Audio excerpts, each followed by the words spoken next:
Well, good afternoon, guys. Coming at you with another video today. Got another book review coming out for you today, but just a little bit of announcements up ahead. I plan to do research on this Civil War campaign, specifically the Antietam campaign in the American Civil War.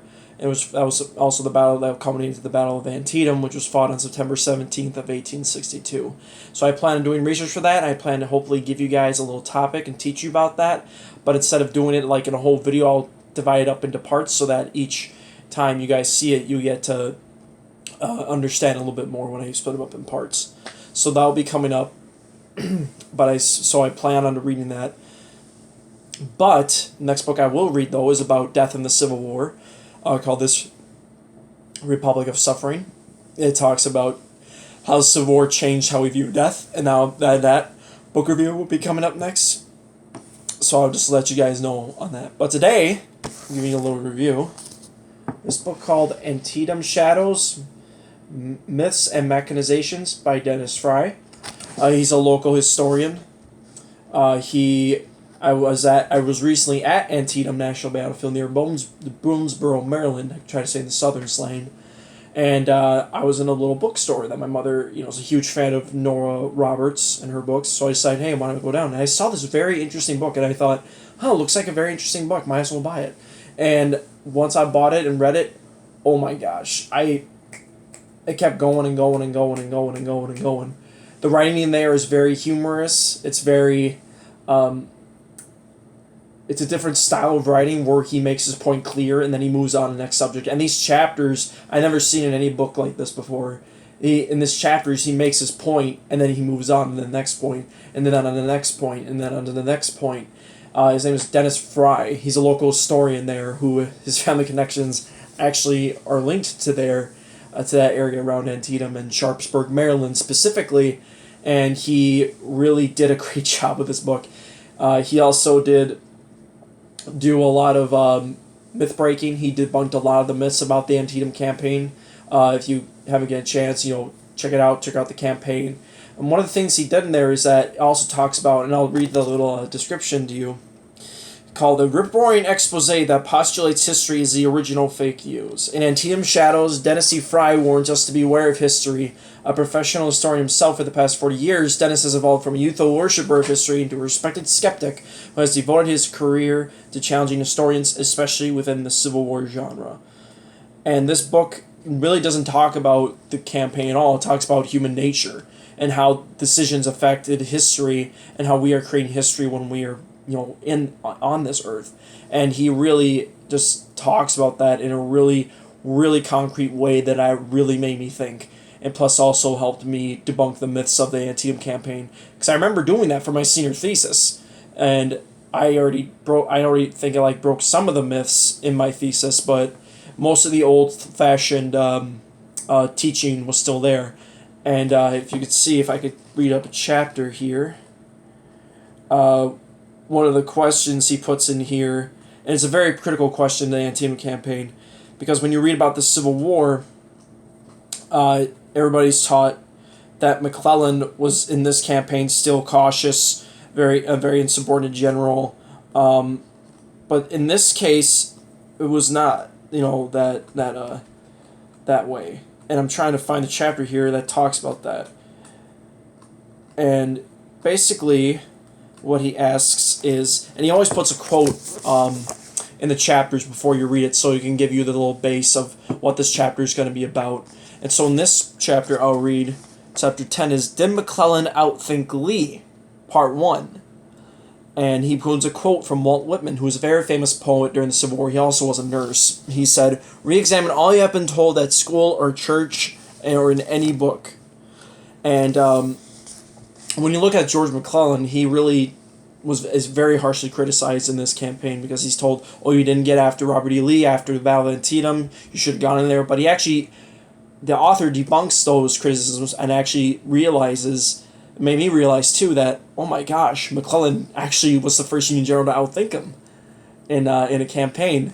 And it was very, very interesting to note that, the highlight that this was an entirely different situation, because this was when Robert E. Lee was trying to attempt an invasion of the North, and really try to influence the political aspects of it and win a battle on northern soil. And McClellan knew that, and he made a lot of great military maneuvers that I realized. And I remember too reading about it when Lee, I remember doing for my senior thesis, I'm like, oh my gosh, McClellan is actually being very aggressive in this campaign. He's not pulling any punches.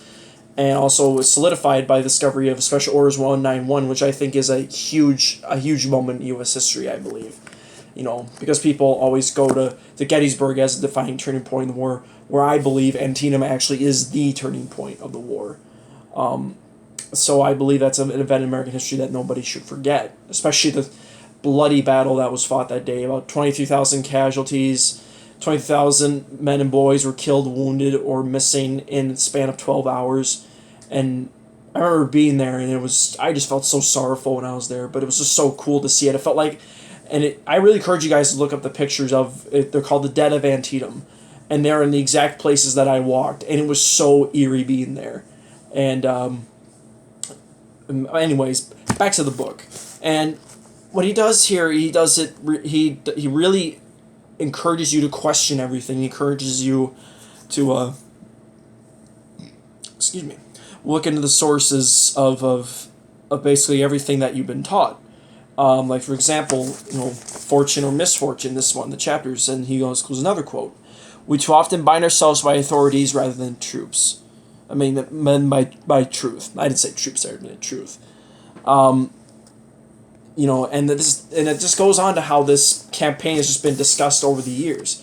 And this is especially what was prevalent in Dennis Fry's book here, where he just really wants to debunk the myths, especially in the Civil War genre, which is a thing that I've come to start discovering too, is I'm like, okay, I no longer want to believe the myths. I want to believe what really happened in the Civil War, not just romanticize accepted truths.